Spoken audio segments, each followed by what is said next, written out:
का दोपहर है। सूरज आसमान में धधकता हुआ अंगार बना है। चौराहे के एक कोने पर रामू अपने पुराने जर्जर पैडल वाले रिक्शे के पास खड़ा है। तभी पास ही में खड़ा सज्जन सिंह अपने चमकते हुए ई रिक्शा पर हाथ मारते हुए रामू को चिढ़ाता है। अरे रामू भाई, क्यों इस धूप में अपनी हड्डियां गला रहे हो? कोई नहीं आएगा तुम्हारे रिक्शा पर। अपना झोला झपाटा लपेटो और घर चले जाओ। हाँ सज्जन भैया, आप चिंता मत करिए। सवारी अब तक नहीं मिली है तो क्या हुआ, आगे मिल जाएगी। वो देखिए, आ रही सवारी। दो ग्रामीण उनकी तरफ ही आ रहे थे। बाबूजी, कहाँ जाना है? स्टेशन जाना है भैया। आइए बैठिए, मैं स्टेशन छोड़ दूंगा। अरे नहीं भाई, इतनी गर्मी में कौन तुम्हारे धीरे चलने वाले रिक्शे पर बैठेगा। सज्जन के रिक्शे में हवा भी लगती है और जल्दी भी पहुंच जाते हैं। अरे बैठिए भैया, फट से चलेंगे।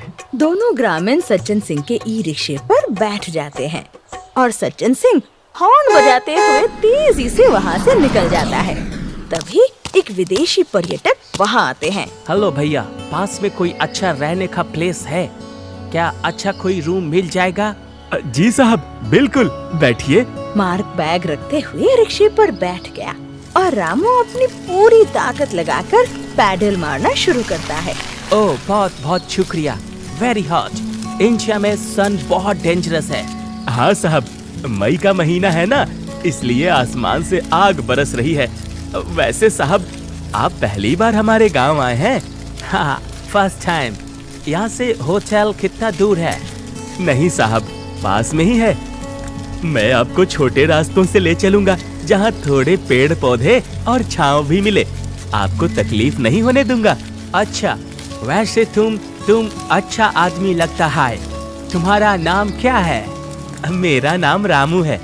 रामू रिक्शे को होटल के आलीशान गेट के सामने रोकता है और मार्क अपना भारी बैग उठाकर उतरता है। Thank you Ramu. ओके, ये लो तुम्हारा पैसा। रामू पैसे संभालकर अपनी जेब में रख लेता है। कुछ घंटे बाद रामू एक दुकान के पास रुककर घर के लिए राशन खरीदता है। जब वो सामान रिक्शे के पीछे रखने के लिए मुड़ता है तो उसकी नजर सीट के कोने में दबे उस काले कैमरे पे पड़ती है। अरे, ये तो साहब का कैमरा है। हे भगवान, साहब तो इसके बिना बहुत परेशान होंगे। रामू अपना सामान वहीं छोड़ जल्दी से रिक्शा होटल की तरफ दौड़ाने लगता है। दूसरी तरफ कैमरा खो जाने से परेशान मार्क ने पूरा होटल सिर पे उठा रखा था। मेरा पूरा ट्रिप का फोटो उस कैमरे में है। Please check the CCTV. Sir शांत रहिए, हम देख रहे हैं। प्लीज उस आदमी को ढूंढो। मेरा कैमरा 5 लाख का है। तभी बाहर शोर सुनाई देता है। साहब, ओ साहब, कैमरा! अरे आपका कैमरा! मार्क और मैनेजर दौड़कर बाहर आते हैं। हे यू, तुम अभी तक गया नहीं? साहब, मैं घर चला गया था, पर जैसे ही ये कैमरा देखा भागता हुआ आया। डर था कि कहीं कोई और ना उठा ले। ये महंगा लगता है। रामू, तुम ये जानता था कि कैमरा महंगा है, फिर भी ले आए? साहब, किसी दूसरे की चीज पर हक जताना हमारे संस्कार नहीं सिखाते। तुम्हारी इस ईमानदारी के लिए मैं तुमको कुछ देना चाहता हूँ। नहीं नहीं साहब, हमें कुछ नहीं चाहिए। तुम कल सुबह मुझे यहीं आकर मिलना, और हाँ, अपना रिक्शा भी ले आना। मार्क ने होटल के मैनेजर से गुजारिश करके पार्किंग का एक कोना इस्तेमाल करने की इजाजत ले ली और अगली सुबह रामू अपना रिक्शा लिए होटल पहुंचा। रामू, मैं तुम्हारे इस रिक्शे को सुपर कूल बनाऊंगा। क्या? वो कैसे? बस देखते जाओ इस इंजीनियर का कमाल। उसने रामू के रिक्शे की छत पर खसकी घास की एक मोटी परत बिछा दी। फिर उसने रिक्शे के पहियों के पास एक छोटा वाटर पंप और कंप्रेसर फिट कर दिया और उन्हें एक छोटी पानी की टंकी से जोड़ दिया। साहब, ये सब तार और पाइप किस लिए? इससे रिक्शा भारी तो नहीं हो जाएगा? No Ramu, just wait and watch. Ramu किसी नौसिखिए बच्चे की तरह मार्क के काम करने के तरीके को देखता रहा। और पैडल मारो रामू। जैसे ही रामू पैडल मारता है, पहियों की रफ्तार के साथ पंप सक्रिय हो जाता है। टंकी से पानी पाइपों के जरिए ऊपर जाता है और उस खस की घास पर फुहार छोड़ने लगता है। अरे अरे ये तो एसी जैसी ठंडी हवा दे रहा है साहब, बिना बिजली के। यस रामू, ये नेचुरल एयर कंडीशन है। साहब, मैं आपका धन्यवाद किन शब्दों में करूं। मैं बता नहीं सकता कि मैं आज कितना खुश हूँ। रामू, थैंक यू मत बोलो। तुमने कल मेरा इतना कीमती कैमरा लौटाया। बस ये छोटा सा गिफ्ट उसके सामने कुछ भी नहीं है। अच्छे से काम करो। Good luck. सज्जन सिंह अपने ई रिक्शे की सीट पर बैठा पसीने से तरबतर होकर ग्राहकों का इंतजार कर रहा था। तभी उसे दूर से रामू आता हुआ दिखाई देता है। इका, रामू का रिक्शा आज कुछ बदला बदला सा काहे लग रहा है। अरे ओ रामू, ये क्या तमाशा बना रखा है? रिक्शे पर खेती कर रहा है क्या? जैसे ही रिक्शा रुकता है, उसमें से उठने वाली ठंडी हवा का एक झोंका सज्जन सिंह के चेहरे से टकराता है। ये क्या है? इतनी ठंडी हवा कहाँ से आ रही है? अरे इनाम है सज्जन भैया। एक विदेशी साहब ने हमारे पैडल की ताकत को इस मशीन से जोड़ दिया है। अब जितना तेज पैडल चलेगा उतनी ठंडी हवा मिलेगी। तभी एक महिला उनकी तरफ आती है। खस की भीनी महक और ठंडी हवा उसे सुकून देती है।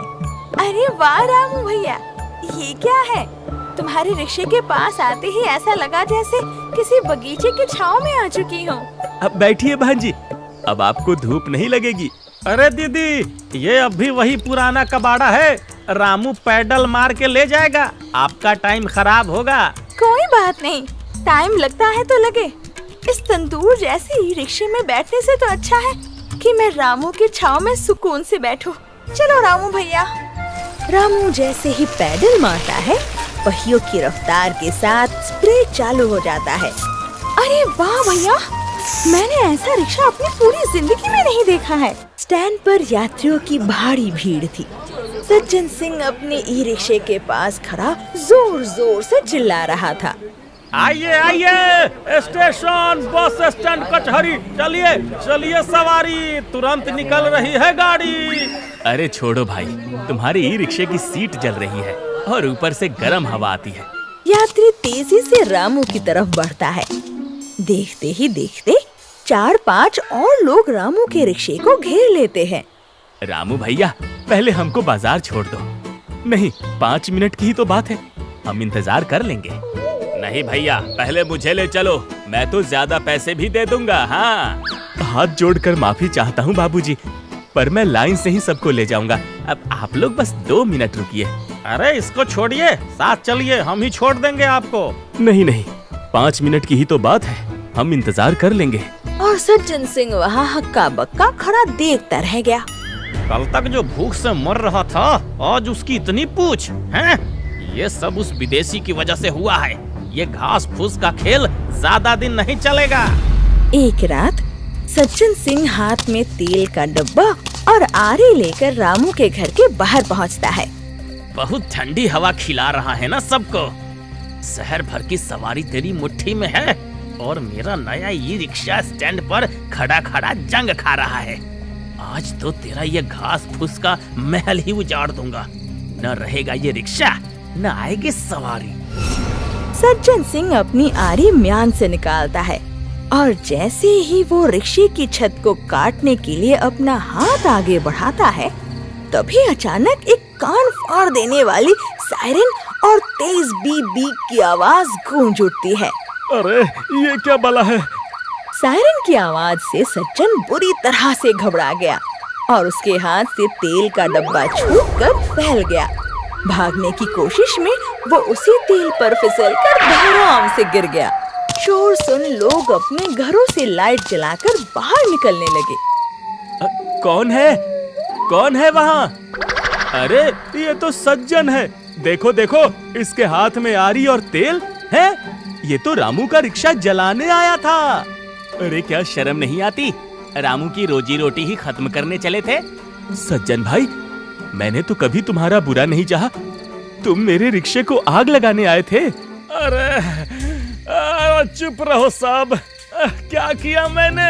हाय हाय हाय हाय, मैं तो बस यहाँ से गुजर रहा था, अंधेरे में मेरा पैर फिसल गया।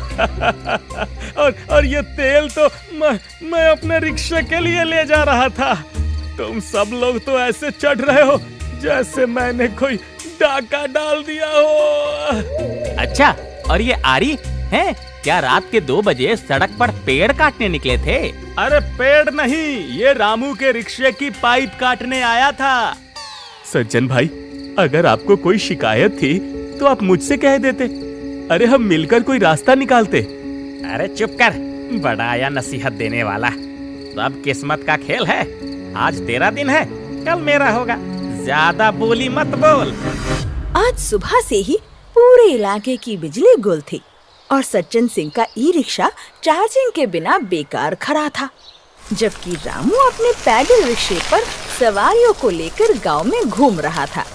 अस्पताल के गेट पर सवारी उतारने के बाद रामू अपना रिक्शा खड़ा कर अंदर दाखिल होता है, जहां अस्पताल का बड़ा जनरेटर चालू करने की कोशिश की जा रही थी। अरे ये जनरेटर को क्या हुआ? मैकेनिक को बुलाओ जल्दी। सर, जनरेटर का अल्टरनेटर जल गया है। मैकेनिक कह रहा है इसे ठीक करने के लिए शहर से सामान मंगाना पड़ेगा, जिसमें पूरा दिन लग जाएगा। सर, पूरा दिन? अंदर स्टोर रूम में कीमती दवाइयां और इंजेक्शन रखे हैं। अगर इन्हें 1-2 घंटे के भीतर ठंडक नहीं मिली तो लाखों का नुकसान होगा और मरीजों के लिए जरूरी दवाइयां खराब हो जाएंगी। डॉक्टर साहब, क्या बात है? सब इतने परेशान क्यों हैं? रामू, बिजली कट गई है और जनरेटर भी खराब है। दवाइयां गर्मी से खराब हो रही हैं। अगर ठंडक नहीं मिली तो बहुत नुकसान हो जाएगा। डॉक्टर साहब, मेरे रिक्शे के अंदर एकदम एसी जैसी ठंडक है। अगर हम उन दवाइयों के बॉक्स मेरे रिक्शे की सीट पर रख दें और मैं रिक्शा चलाता रहूं तो शायद काम बन जाए। क्या सच में? पर क्या वो इतनी ठंडक दे पाएगा? जी, भरोसा रखिए।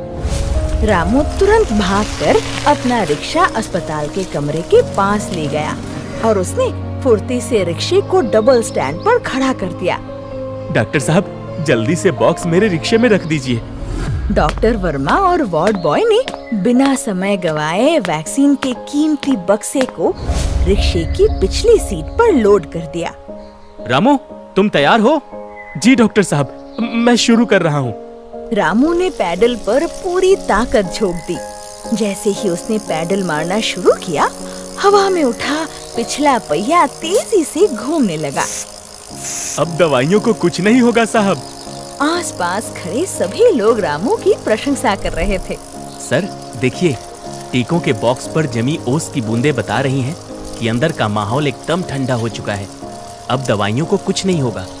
रामू, अंदर तो एकदम बर्फीली हवा चल रही है। तुम्हारी इस मशीन ने तो कमाल कर दिया। करीब 1 घंटा बीत गया। रामू के पैरों की मांसपेशियां अब जवाब देने लगी थी। तभी भीड़ में खड़ा बंसी, जो कि रामू का जिगरी दोस्त है, आगे बढ़ा। हटो रामू, अब तुम आराम करो, बाकी का काम हम करेंगे। लोगों ने सहारा देकर रामू को उतारा और बंसी खुद सीट पर चढ़ गया और पैडल मारने लगा। भाई, जब तुम थक जाओ तो मुझे बता देना, मैं तैयार हूँ। देखते ही देखते वहाँ मदद करने वालों की कतार लग गई। मैंने अपनी पूरी नौकरी में ऐसा मंजर नहीं देखा। आज एक रिक्शे ने पूरे अस्पताल को एक सूत्र में पिरो दिया है।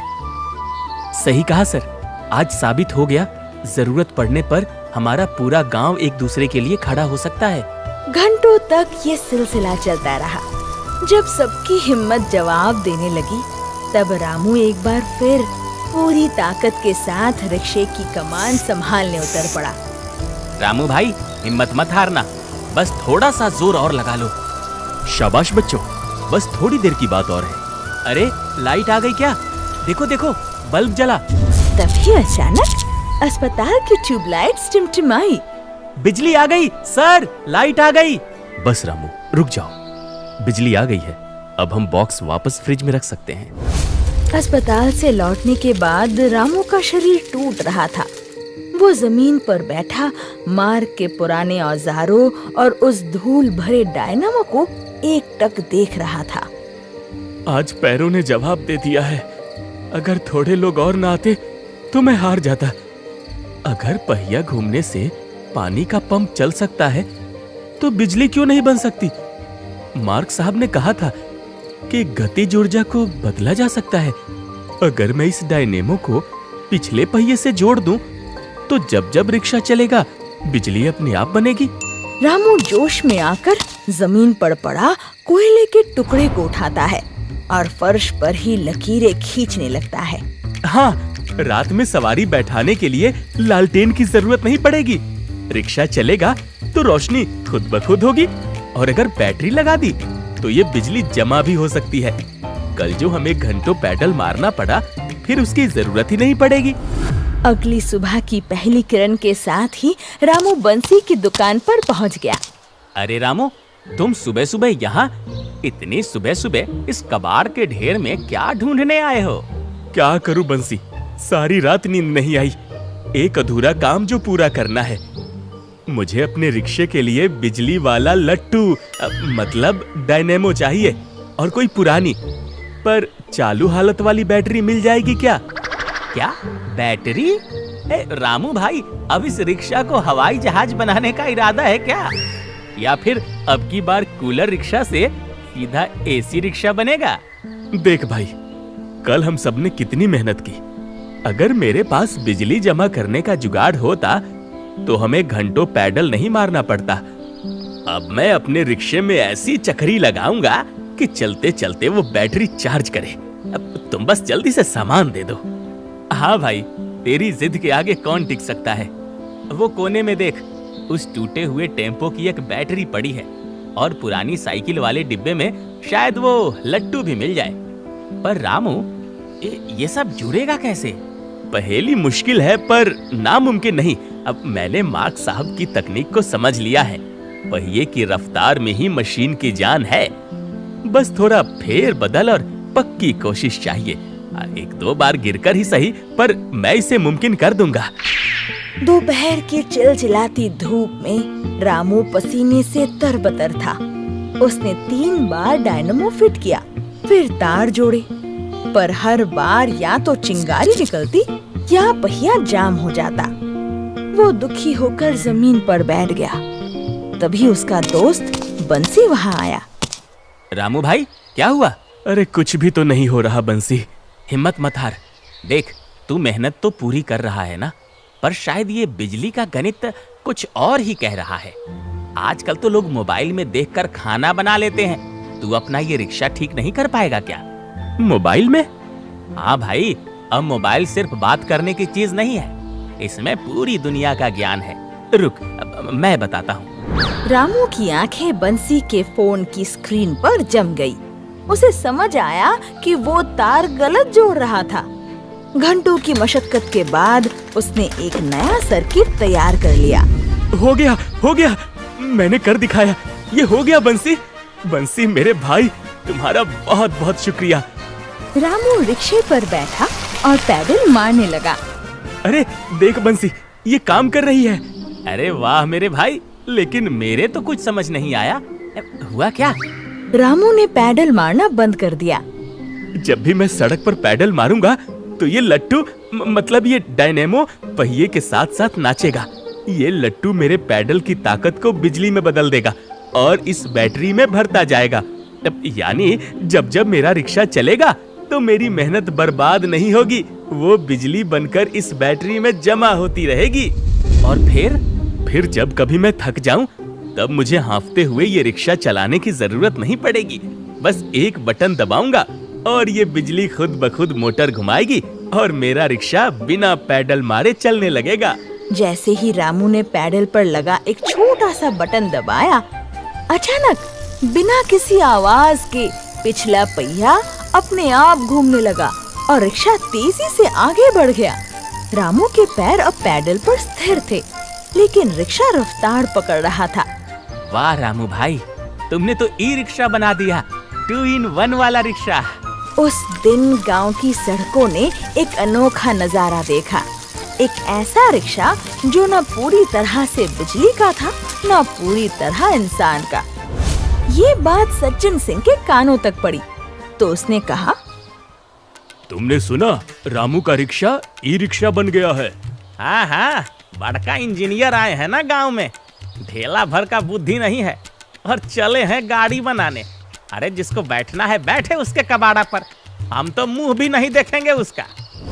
गांव में पिछले 2 दिनों से बिजली गुल थी। चौराहे पर बने सरकारी चार्जिंग स्टेशन पर सन्नाटा पसरा था। दर्जनों ई रिक्शा लाइन में खड़े थे, लेकिन बिजली ना होने के कारण उनकी बैटरियां दम तोड़ चुकी थी। धत तेरे की, 2 घंटे से खड़ा हूँ, अगर बिजली नहीं आई तो कमाई कैसे होगा। ये गांव की बिजली कभी भी धोखा दे देती है। अरे भाई, ई रिक्शा का यही तो लफड़ा है, बिजली है तो राजा, नहीं तो मिट्टी का ढांचा।